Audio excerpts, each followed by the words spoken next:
This video is for educational and informational purposes only. Please do your own research before applying. IOCL Indian oil corporation లిమిటెడ్లో చేసే 394 ఉద్యోగాల కోసం recruitment చేసేందుకు notification అయితే release చేశారు. ఈ ఉద్యోగాలకి మినిమం 12th క్వాలిఫికేషన్ ఉన్న, డిప్లొమా క్వాలిఫికేషన్ అయినా, ఇంకా ఏదైనా డిగ్రీ పూర్తి చేసిన Andhra Pradesh and Telangana male and female candidates అందరూ ఎలిజిబుల్ ఉంటారు. అండ్ మన సొంత రాష్ట్రంలోనే పోస్టింగ్ అయితే పొందొచ్చు. ఎలాంటి ఎగ్జామ్ లేకుండా, ఎలాంటి అప్లికేషన్ ఫీ తీసుకోకుండా రిక్రూట్మెంట్ చేస్తున్నారు. సో ఎలాంటి ఎక్స్పీరియన్స్ కూడా అవసరం లేదు కాబట్టి నేను ఇదే వీడియోలో నోటిఫికేషన్కి సంబంధించిన ఫుల్ డీటెయిల్స్తో పాటు సెలక్షన్ ప్రాసెస్, అలాగే ఎలా అప్లై చేసుకోవాలో కూడా ఇదే వీడియోలో చెప్తాను. వీడియోని మాత్రం చివరి వరకు చూడండి. అలాగే చాలామంది వీడియోస్ చూస్తున్నారు, అప్లికేషన్స్ చేసుకొని వెళ్తున్నారు, కానీ వీడియోస్ని లైక్ చేయడం లేదు. మీరు ఇచ్చే ఒక లైక్ మాకు ఎంతో ఎంకరేజ్ చేసినట్లు ఉంటుంది. ఇలాంటి మంచి మంచి జాబ్స్ గురించి డైలీ అప్డేట్ చేస్తూ ఉంటాను. సో ఖచ్చితంగా ప్రతి ఒక్కరు వీడియోస్ని లైక్ చేసి స్కిప్ చేయకుండా ఎండ్ వరకు చూడండి. అలాగే మన ఛానల్కి వచ్చిన కొత్త వాళ్ళు ఎవరన్నా ఉంటే వీడియోస్ని లైక్ చేయడంతో పాటు ఛానల్ని సబ్స్క్రైబ్ చేసుకొని పక్కలో ఉన్న బెల్ సింబల్ని కూడా యాక్టివేట్ చేసి పెట్టుకుంటే నేను ఎప్పుడు కొత్త వీడియో అప్లోడ్ చేసినా మీకు నోటిఫికేషన్ ద్వారా అప్డేట్ అయితే వస్తుంది. సో ఈ ఆపర్చునిటీ మీకు ఐఓసిఎల్ పైప్లైన్స్ డివిజన్స్ నుంచి అయితే రిక్రూట్మెంట్ చేసేందుకు నోటిఫికేషన్ అయితే వచ్చింది. సో అన్ని స్టేట్స్లోనూ వేకెన్సీస్ని అయితే డివైడ్ చేశారు. సో అలా మన సొంత రాష్ట్రంలో కూడా వేకెన్సీస్ ఉన్నవి. మీరు కావాలనుకుంటే ఇన్ఫర్మేషన్ మొత్తం వీళ్ళ అఫీషియల్ వెబ్సైట్ నుంచి కూడా చూసుకోవచ్చు. ఈ వెబ్సైట్ని మీరు గూగుల్లో సెర్చ్ చేసిన వస్తుంది. ఇదే వెబ్సైట్ని నేను కింద డిస్క్రిప్షన్లో కామెంట్ సెక్షన్లో కూడా పిన్ చేస్తాను, మీరు అక్కడ నుంచి అయినా యాక్సెస్ చేసుకోవచ్చు. అలాగే కింద డిస్క్రిప్షన్లో కామెంట్ సెక్షన్లో మన Instagram, Telegram, WhatsApp channel links కూడా ఇస్తాను. మీరు ఖచ్చితంగా వాటిని కూడా ఫాలో అవ్వండి. ఎందుకంటే నేను డైలీ వాటిలో ఇలాంటి గవర్నమెంట్ జాబ్స్తో పాటు ప్రైవేట్ ఇంకా వర్క్ ఫ్రమ్ హోమ్ జాబ్స్ గురించి అప్డేట్ చేస్తూ ఉంటాను. మిస్ అవ్వద్దు అనుకుంటే మాత్రం ఫాలో అయితే అయిపోండి. సో ఫస్ట్ నోటిఫికేషన్ ఓవర్ చూద్దాము. రిక్రూట్మెంట్ చేస్తున్న కంపెనీ కానీ ఆర్గనైజేషన్ వచ్చేసి ఇండియన్ ఆయిల్ కార్పొరేషన్ లిమిటెడ్ వాళ్ళు టెక్నీషియన్, ట్రేడ్, ఇలా రకరకాల వేకెన్సీస్ కోసం రిక్రూట్మెంట్ చేస్తున్నారు. టోటల్ 394 వేకెన్సీస్ ఉన్నవి. క్వాలిఫికేషన్ కూడా రకరకాల క్వాలిఫికేషన్స్ ఉన్న వాళ్ళకి ఇందులో వేకెన్సీస్ ఉన్నవి. Age limits, selection process, important dates, everything, selection process ఎలా అప్లై చేసుకోవాలి ఎవ్రీథింగ్ చెప్తాను. స్కిప్ చేయకుండా ఎండ్ వరకు చూడండి. సో మీకు ఎలిజిబిలిటీ, క్వాలిఫికేషన్ డీటెయిల్గా చెప్తాను. ఎక్కడ మీరు స్కిప్ చేయకుండా చూడండి, మీకు క్లియర్గా అర్థమవుతుంది. ఈ టెక్నీషియన్ అప్రెంటిస్ వేకెన్సీస్కి, టెక్నీషియన్ అప్రెంటిస్ అండ్ మెకానికల్ వేకెన్సీస్కి అయితే 3 years ఫుల్ టైం మెకానికల్ కానీ లేదా ఆటోమొబైల్ డిప్లొమా చేసిన వాళ్ళు ఎలిజిబుల్ ఉంటారు. తర్వాత same technician apprentice in electrical వేకెన్సీస్కి 3 years full time diploma in electrical లేదా ఎలక్ట్రికల్ అండ్ ఎలక్ట్రానిక్స్ ఇంజనీరింగ్ చేసిన వాళ్ళు ఎలిజిబుల్ ఉంటారు. టెక్నీషియన్ అప్రెంటిస్ ఈ T&I వేకెన్సీస్కి 3 years full time diploma in electronics and communication, electronics and telecommunication, electronics and radio communication, instrumentation and control లేదా instrumentation and process control లేదా electronics engineering చేసిన eligible ఉంటారు. తర్వాత trade apprentice in assistant HR వేకెన్సీస్కి full time bachelors degree, ఏదో ఒక degree పూర్తి చేస్తే ఎలిజిబుల్ ఉంటారు.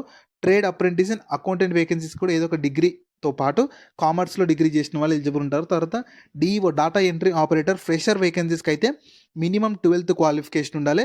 ఈ డొమెస్టిక్ డాటా ఎంట్రీ ఆపరేటర్ వేకెన్సీస్కి అయితే మినిమం 12th పాటు స్కిల్ సర్టిఫికేట్ అయితే ఉండాలి. ఇలా పోస్ట్లను బట్టి క్వాలిఫికేషన్ అనేది మీకు వేరీ అవుతూ ఉంటుంది.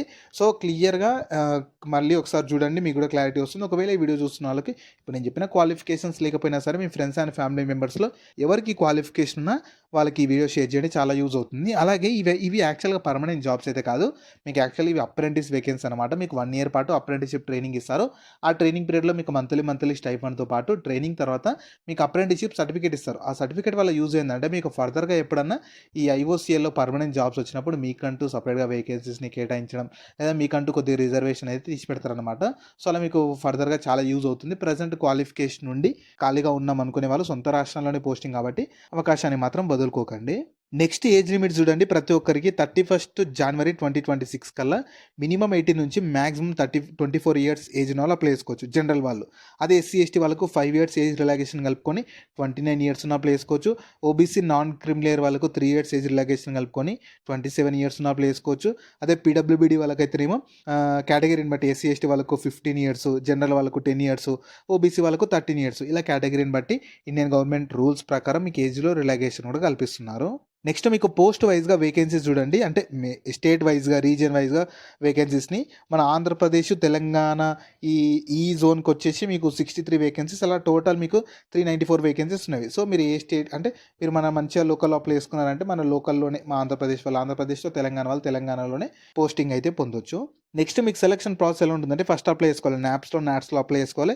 చేసుకున్నాక మీ ఒక మెరిట్ లిస్ట్ ప్రిపేర్ చేస్తారు. ఎసెన్షియల్ క్వాలిఫికేషన్‌ని బేస్ చేసుకొని అంటే ఇప్పుడు 10+ అర్హత ఉన్న జాబ్స్‌కి 10+2లో వచ్చిన మార్క్స్‌ని బేస్ చేసుకొని ఒక మెరిట్ లిస్ట్ ప్రిపేర్ చేస్తారు. అలా అవన్నీ తీసుకొని మెరిట్ లిస్ట్ ప్రిపేర్ చేస్తారు. ఒకవేళ మీకు క్వాలిఫికేషన్‌లో సేమ్ మార్క్స్ వస్తే మీ డేట్ ఆఫ్ బర్త్‌ని తీసుకుంటారు. అంటే ఎవరికి ఎక్కువ ఏజ్ ఉంటే వాళ్ళకి ఇస్తారు. దాంట్లో కూడా సేమ్ ఉంటే 10థ్‌లో మార్క్స్‌ని బేస్ చేసుకొని అలా మీకు తీసుకుంటూ వెళ్తారు తప్ప మీకు ఎలాంటి టై అయ్యే ఛాన్స్ అయితే ఇవ్వరు. అండ్ మీకు ఎలాంటి రిటర్న్ ఎగ్జామినేషన్ ఉండదు. ఎలాంటి ఇంటర్వ్యూ ఏమీ ఉండదు. కేవలం క్వాలిఫికేషన్‌లో వచ్చిన మార్క్స్‌ని బేస్ చేసుకొని మాత్రమే సెలక్షన్ చేస్తారు. నెక్స్ట్ ఇంపార్టెంట్ డేట్ చూడండి. యాక్చువల్‌గా మీకు ఈ రోజు నుంచి అప్లికేషన్ స్టార్ట్ అయిపోయింది. సో 28th జనవరి నుంచి నేను ఆల్రెడీ ఈ వీడియో ఇంతకు ముందుకు చేశాను. అప్లికేషన్ స్టార్ట్ అయినాక కూడా నేను చేస్తానని చెప్పాను. అందుకే నేను మళ్ళీ ఈరోజు కూడా ఎలా అప్లై చేసుకోవాలో కూడా చెప్తున్నాను. సో 10th ఫిబ్రవరి వరకు మీరు ఆన్లైన్‌లో అప్లై అయితే చేసుకోవాలి. సో మంచి ఇంట్రెస్ట్ అండ్ ఎలిజిబిలిటీ ఉండి ఖాళీగా ఉన్నామనుకుంటే మాత్రం అవకాశాన్ని మాత్రం యూటిలైజ్ అయితే చేసుకోండి. సో మీకు అప్లికేషన్ ప్రాసెస్ ఎలా ఉంటుందంటే ఈ DEO domestic data entry operator ఉద్యోగాలకి నాప్స్‌లో రిజిస్టర్ చేసుకోవాలి. మిగతా వాళ్ళు టెక్నీషియన్ గ్రాడ్యుయేట్ వేకెన్సీస్‌కి అయితే నాట్స్‌లో రిజిస్టర్ చేసుకోవాలి. సో 2 లింక్స్ నేను కింద డిస్క్రిప్షన్‌లో కామెంట్ సెక్షన్‌లో సపరేట్‌గా ఇస్తాను. క్వాలిఫికేషన్ వైస్‌గా మీరు అక్కడికి వెళ్ళి అప్లై చేసుకోవాలి. సో మీరు రిజిస్టర్ చేసుకున్నాక మళ్ళీ అప్లికేషన్ చేసుకోవడం. మీ అప్లికేషన్ అయితే 10th ఫిబ్రవరి వరకు మీరు రిజిస్టర్ చేసుకొని అప్లికేషన్ అయితే చేసుకోవాలి. వాళ్ళు ఏమైనా డాక్యుమెంట్స్ లైక్ ఫోటో, సిగ్నేచర్ అడిగితే అవి కూడా అప్లోడ్ చేయాలి. సో వాళ్ళు ఫర్దర్‌గా మీ అప్లికేషన్ చేసుకున్నాక మీకు ఏమన్నా అప్లికేషన్ ఫామ్ వస్తే దాన్ని ప్రింట్‌ఔట్ తీసి పెట్టుకోండి. మీకు ఫర్దర్‌గా డీవీ ఫర్దర్ సెలక్షన్ అప్పుడు యూజ్ అయితే అవుతుంది. సో వాళ్ళు ఫర్దర్‌గా మీకు డీవీ కండక్ట్ చేసి సెలక్షన్ చేసి మీకు జాబ్ అయితే ఇస్తారు. జాబ్ లింక్‌ని వీడియో కింద డిస్క్రిప్షన్‌లో అలాగే కామెంట్ సెక్షన్‌లో పిన్ చేశా. ఫస్ట్ లింక్ ఓపెన్ చేస్తే ఇలా వెబ్‌సైట్ ఓపెన్ అవుతుంది. అందులో జాబ్ ఫుల్ డీటెయిల్స్ ఉంటాయి. చూసాక కిందకి స్క్రోల్ చేస్తే నోటిఫికేషన్ పీడీఎఫ్ ఉంటుంది. దాన్ని డౌన్లోడ్ చేసుకొని డీటెయిల్స్ అన్ని చెక్ చేశాక కిందనే అప్లై లింక్ ఉంటుంది. దానిపైన క్లిక్ చేస్తే ఇలా స్క్రీన్ మీద కనిపిస్తున్నట్టు వీళ్ళ అఫీషియల్ వెబ్‌సైట్ ఓపెన్ అవుతుంది. సో నాట్స్‌లో చేసుకోవాల్సిన వాళ్ళు నాట్స్ వెబ్‌సైట్ ఇలా ఓపెన్ అవుతుంది. నాట్స్‌ని అప్లై చేసుకోండి. అండ్ మీకు నాట్స్ ఓపెన్ చేసి ఇలా ఓపెన్ అవుతుంది. కిందకి స్క్రోల్ చేసి ఇక్కడ స్టూడెంట్ పైన క్లిక్ చేసి రిజిస్టర్ చేసుకోవాల్సి ఉంటుంది. దాని తర్వాత నాప్స్‌లో చేసుకోవాల్సిన వాళ్ళు అంటే అప్రెంటిస్‌షిప్ india.gov.in ఉంటుంది కదా, దీనిలో కూడా రిజిస్టర్ అంటే క్వాలిఫికేషన్ని బట్టి మీకు దేనిలో రిజిస్టర్ చేసుకోవాలని ఉంటుంది. కింద డిస్క్రిప్షన్‌లో క్లియర్‌గా ఉంటుంది. అక్కడ నుంచి చూసుకోవచ్చు. సో దానిలో వేసుకోవాల్సిన వాళ్ళు దానిలో వేసుకొని రిజిస్టర్ చేసుకొని అప్లికేషన్ అయితే చేసేసుకోండి. సో ఈ ఆపర్చునిటీ మీకు మన ఇండియన్ గవర్నమెంట్ కింద పనిచేస్తున్న IOCL Indian oil corporation limited వాళ్ళైతే ఈ పైప్లైన్ డివిజన్స్ మన ఆల్ ఓవర్ ఇండియాలో ఎక్కడెక్కడైతే పైప్లైన్ డివిజన్స్ ఉంటాయో వాటికి సంబంధించి వాటిలో అప్రెంటిస్‌షిప్ వేకెన్సీస్ కోసం రిక్రూట్మెంట్ చేసేందుకు అఫీషియల్‌గా నోటిఫికేషన్ అయితే రిలీజ్ చేశారు. సో ఇందులో మ్యాక్సిమం ప్రతి స్టేట్‌కి వేకెన్సీస్‌ని సెపరేట్‌గా కేటాయించారు. సో మీరు సెలెక్ట్ అయితే మాత్రం సొంత రాష్ట్రంలోనే 1 ఇయర్ పాటు అప్రెంటిస్‌షిప్ చేసుకోవచ్చు. ఆ అప్రెంటిస్‌షిప్ రేట్‌లో మంత్లీ స్టైఫండ్ పొందొచ్చు. అప్రెంటిస్‌షిప్ తర్వాత మీకు అప్రెంటిస్‌షిప్ సర్టిఫికేట్ కూడా ఇస్తారు కాబట్టి మంచి ఇంట్రెస్ట్ అండ్ ఎలిజిబిలిటీ ఉండి క్వాలిఫికేషన్ ఉంటే మాత్రం అవకాశాన్ని మాత్రం యూటిలైజ్ అయితే చేసుకోండి. సో వీటికి సంబంధించిన లింక్స్ అన్ని వీడియో కింద డిస్క్రిప్షన్‌లో అలాగే కామెంట్ సెక్షన్‌లో పిన్ చేశా చూడండి. అలాగే మీ ఫ్రెండ్స్ అండ్ ఫ్యామిలీ మెంబర్స్ అందరికి కూడా షేర్ చేయడం మాత్రం మర్చిపోకండి. మీకు జాబ్స్ గురించి ఎలాంటి డౌట్స్ ఉన్నా సరే కింద కామెంట్స్‌లో అడగండి. నేను ప్రతి కామెంట్‌కి రిప్లై అయితే ఇస్తాను.